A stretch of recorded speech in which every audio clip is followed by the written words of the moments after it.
Press the bell icon on the YouTube app and never miss another update from Sebastian Fitness Solutions. If you've been training long enough, you know that dreaded feeling of a plateau, especially that first one, that feeling of helplessness, frustration, oh boy.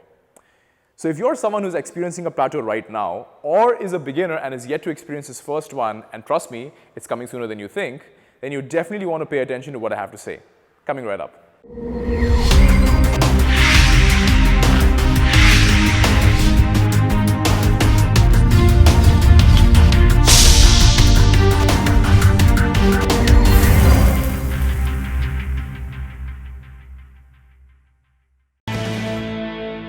What's up everybody, this is Sebastian from Sebastian Fitness Solutions. And in today's video, I'm going to talk to you guys about how to bust through a plateau. Now, if you're a newbie into training, it's the best time ever. Progress happens from workout to workout and, just about anything you do seems to work. And it's the best time ever. I mean, if only those days of those newbie gains could last forever. But unfortunately, as we all eventually find out, they do not. Eventually, one day or the other, we all end up hitting a wall. And what seemed to have worked so well up until this point just doesn't seem to work anymore. And oftentimes you find yourself stuck at the same weight for a few weeks, possibly even longer. And that's when you know that you've hit a plateau. And the most frustrating thing about this is you don't even know why it has happened. And more importantly, it could be anything. It could be a fat loss plateau, a muscle gain plateau, a strength gain plateau. The goals are different, but the feeling is the same. And again, the most frustrating part of it is not knowing exactly why it has happened and how to go about fixing it. So in today's video, I'm going to be discussing exactly that with you. I'm going to be telling you or discussing the various reasons why you've hit a plateau and then how to go about addressing each and every single one of them, right? So the very first thing I want you to keep in mind before we get into it is the concept of the dip. And this concept is one that has been beautifully explained by the legendary author Seth Godin in his book called The Dip. By the way, it's a great book. You guys should check it out. The link will be in the description. Get that book. Really nice. Have to read it. So anyway, what he discusses in this concept, imagine this graph right here. All right?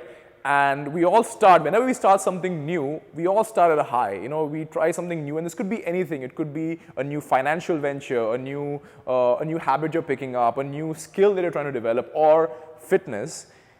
At the beginning, when you start, you're at a high because you've tried something new, you're interested, you're enthusiastic, and results seem to come pretty fast over there. You seem to experience success, and the reason why it goes so well is because you see big changes happen from the very beginning.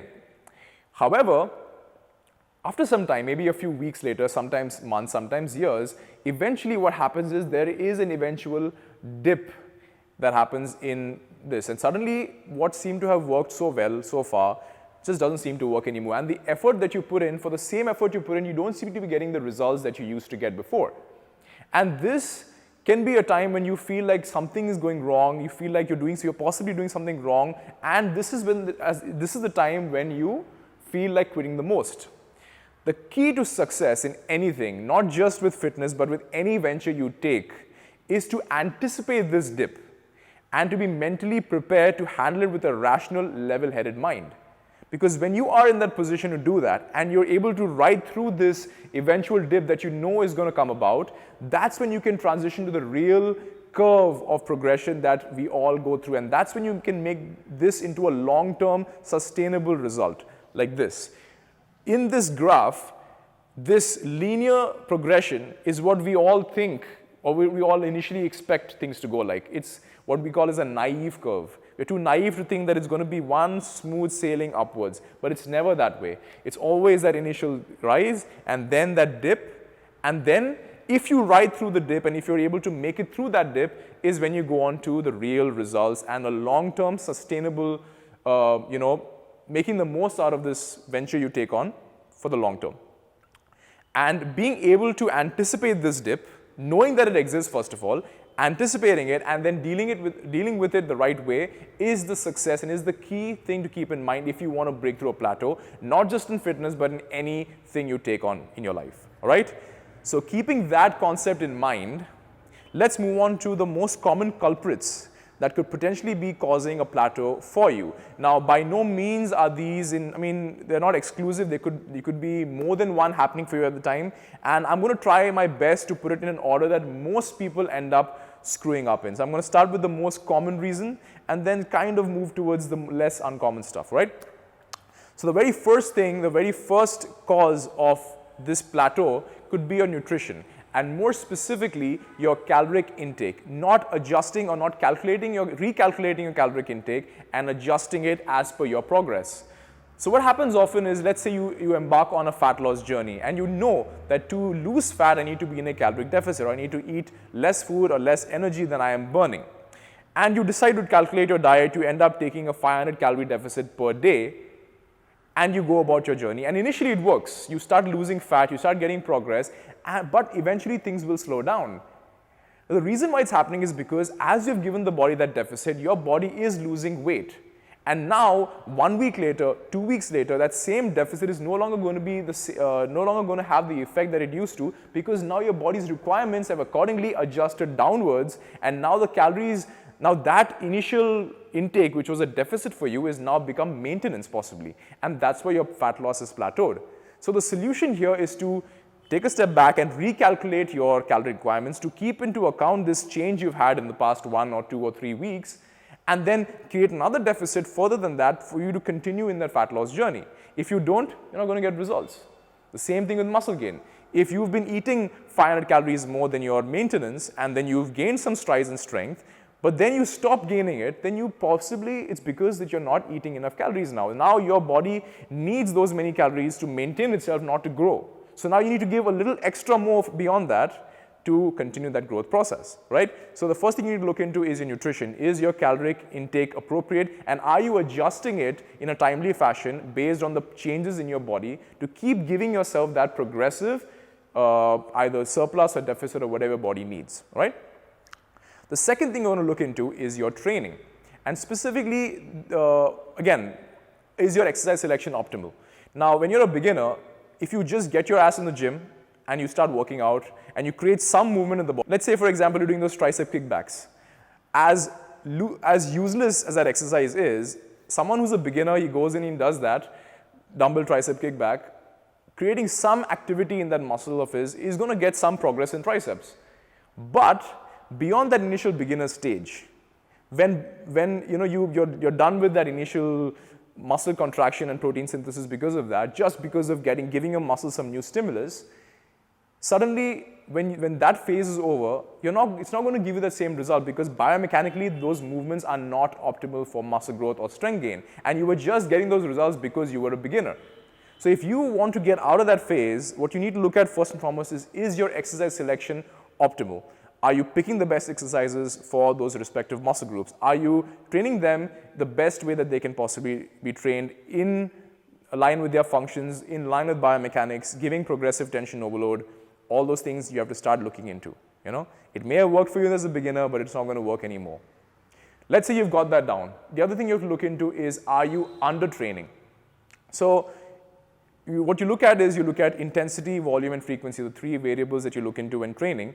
And you'll see that when you're a beginner, if you lift some really light weights, 15 rep maxes or even lighter than that, it gets you results because, again, new stimulus, body responds so well. But as you become more experienced in the weight room, you need to lift heavier weights. Now that low intensity isn't going to give you that much anymore. You need to start giving it higher mechanical tension, lower reps, higher weights, that way. Secondly, volume. We all know that there's a very strong relationship between training volume and hypertrophy. So if you want to keep getting more muscle and you want to keep getting muscle gains, you have to progressively increase volume at some point of time or the other. And if you keep that the same, if your volume is the same as when you started off and your body is adapted to it and you're still continuing the same thing, you're not really going to get those results anymore. So that's when you've got to kind of adjust that too. Right? So if you find yourself not being able to progress, but you still feel like you've got so much energy in the weight room, you can do so much more, then it's very likely that you're under training. You're not giving the best possible stimulus for yourself. And that's why looking into your exercise selection or the training variables like your intensity, volume, and frequency may be important for you to realize maybe that's why you're in a plateau, and maybe fixing that is going to get you out of it. Okay? Number 3 is recovery. Are you sleeping enough? Is there enough rest between your workouts? Are you overtraining? So exactly opposite of what we discussed before. If you are doing too much, Let's say you're training 7 days a week, you don't give yourself a day off, you're training 3-4 hours a day, or there's a hell of a lot of volume that you're doing, and you end up feeling chronically tired all the time. And this is, again, not because of in general. Let's say you're very enthusiastic to train, but you just feel tired and not so productive in the weight room. You feel drained out. Then it's quite possible that you're not recovering well enough. If you aren't getting your quality sleep, none of this is going to work. It's all balanced together. It's all got to work together. So look into your recovery and see if your sleep quality is poor, fix that. That's very, very, very important. If you feel constantly drained out in the gym, whenever you go in, despite if it's just the beginning of your workout and you feel like you're already tired, mentally tired sometimes, then it's quite possible that you're overtraining. So maybe scale back a little bit on your training volume and even intensity possibly, and then see, is my body responding better? If it is, that's the reason, that's the solution. All right? So these 3 reasons are where I would say the majority of people would find their solution. And most people, not even beginners, beginners out of the question because beginners won't experience a plateau like that, but most folks will find their solution in these 3 points. However, let's say you're doing this, you've got this down on point. Let's say the issue is not here, and that can be the case if you're an advanced trainee. Let's say you're doing your best, you are tracking your nutrition, you are adjusting your nutrition regularly. If you are training at the appropriate intensity and volume that is for you and your level of experience, if you're managing recovery very well and it's still not working out, then it could be for other things. Other solutions may be in order. So the very first thing you would look there is periodization. Cycling and periodization in the simplest terms would be altering one or more training variables or one or more variables that go into your training. This could be intensity, volume, or frequency.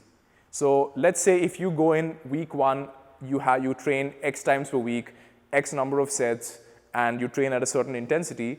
Fluctuating that on a frequent basis to manage and to manage recovery is crucial beyond a certain stage. Linear progression, that is constantly just adding more weight to your sets week after week after week, it doesn't work beyond a certain point. If it worked, all of us would be squatting 1,000 pounds plus beyond the first couple of years of our training, but that doesn't happen as you know. So it doesn't work that you go in today, you lift 100 pounds, tomorrow you can lift 110. It doesn't work that way. You need to periodize your training. And this is especially important once you get into your intermediate stage or beyond. So if you feel like you're hitting a wall, maybe look into your training, periodize a little bit. There are tons of different ways to do it. There are tons of different methods, each having their pros and cons. And that's a topic for another video that I will discuss eventually. But periodization is something you definitely should look into, right? The next thing is what I would call as periodization for nutrition, which is calorie cycling or macronutrient cycling. So what happens when you're dieting really aggressively, and let's say you're someone who's gotten down and you've been cutting with a fat loss phase for quite some time and you're very lean already. At this point, further cutting calories may not help because the body is doing everything it can to fight back. You've got your hormones going in whack, you've got your thyroid level suppressed, you've got your testosterone level suppressed, cortisol is high, leptin is low. All these hormones and fight against progress at that point. And then cutting calories further is not going to get you results. It's going to make you sacrifice muscle. It's not going to work basically. So what you need at that point is you possibly need to cycle your calories, maybe throw in an extra high calorie day. So you reset those hormones back, you bring yourself back to homeostasis a little bit, get those hormones back to a fairly reasonable level, and then continue your calorie deficit again. Similarly, if you've been gaining a lot of weight, you've been on a surplus and you've gained a lot of fat, getting a couple of days of a deficit in there will help you in terms of overall progress, improving insulin sensitivity, improving nutrient partitioning, and it will overall give you a better result than just simply going for a linear calorie surplus or a linear calorie deficit. Okay? So calorie cycling is another thing you should consider if you are at a point where those results are just not coming in. And the third thing you want to look into is look into alternative, more focused recovery methods.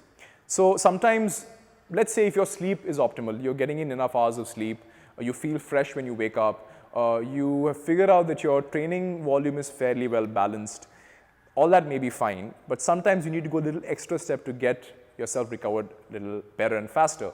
So when you're beyond an intermediate level of a training, if you're an intermediate trainee, you need to introduce sometimes deloads or maybe even entire week off of training. And this is very helpful in the sense of just giving your nervous system a break, and also your soft tissues like your tendons and your connective tissue, give it some break from all that heavy lifting that it's going through. The muscles may be able to keep up with it, but not these connective structures. So occasionally introducing a deload week where you go in, you do your program, but you lift significantly low weights, just enough to get the movement right, get yourself some activity, but not really getting a workout per se. It actually helps tremendously in a greater span of time in the long run, because you end up coming into the gym fresher and in a better state of mind and body the next time you come into training. The same goes for a week off. Sometimes we are so obsessed with training, and this happens for people who are very passionate with training, that you love doing it so much you can't possibly think of taking an entire week of training. You know, when you go to vacation as well, people are like, where's the gym? Where's the gym? I want to go and find a gym. Relax. Sometimes planning in a good week of rest leads to better progress, stronger workouts, better workouts the next time, because you just feel fresh, and you need that beyond a certain time. The more advanced you are, the more frequently you need it as well. So you want to keep this in mind and just give it a shot and see, like, if everything else that I've mentioned so far you have been keeping in mind, then might as well try this for a change and see how it impacts your performance and how you feel and how you perform. Okay? Also looking at other methods of facilitating recovery like massages or soft tissue release manually or through a professional would help significantly and aid that recovery process and just feel better overall. And also looking at things like active recovery, where you just take a bicycle or just go out for a walk. It's not really a workout for really fit people or an advanced trainee, but just getting that blood flow into those muscles will help you recover faster and make you feel better in general. So take a bicycle, go out on a ride, not worrying about hitting a certain speed or covering a certain distance, just going out there and using those muscles and just enjoying nature, for example. Just going in to relax will actually make you feel better, okay? So there you have 6 total key points that I would say to keep in mind when you're trying to break through a plateau. The first 3 are the most basic that everyone should look into. Everyone who's facing a plateau should first look into this. And if you happen to be somebody who's doing that in the first place and you're still stuck in a plateau, then consider the 3 advanced solutions, which you anyway should be applying into your program, irrespective of whether you're in a plateau or not, if you're an intermediate or beyond. One last thing I want you guys to keep in mind is the difference between slow progress and no progress. Now, beyond the first few years of your training, your progress is eventually going to slow down. It's not going to be at the same rate as it was in the first few years of your training, especially if you're an advanced trainee who's been training for many years, and on top of that, if you've not used any drugs or any steroids and you're natural, then progress is going to be so painfully slow that it's going to seem like as if there's no progress at all. And that is normal. And when that happens, don't automatically assume that it's a plateau and panic. Of course, I would still want you to apply all the points I mentioned today. You should be doing that anyway, but don't always assume that just because things aren't going well for a few weeks for you, or you try to change things every time, you can probably end up taking yourself further away from your progress than going towards it. So understand that the difference between slow and no progress.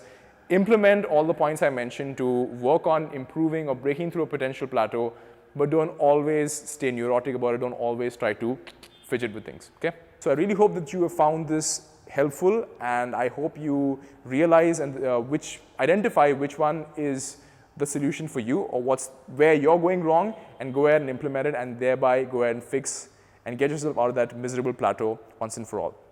Okay, I really hope you found this video informative, and if you did, don't forget to give this a thumbs up. If you haven't subscribed already, go ahead, click that subscribe button, click it right now, click it. And share this video with your friends and gym mates so they can also find a way to get out of that plateau. I'm pretty sure you know someone, if you've been training, you know someone else out there who is experiencing the same thing. And it's a miserable feeling. So guys, help each other out, share this video, and that's all the time I have for you today. But until next time, keep learning, keep growing. Hey, thanks for watching that video. Don't forget to like, share, and subscribe. Also, if you're on Instagram, follow me there at Sunit_SFS. And to watch another video, click right over here.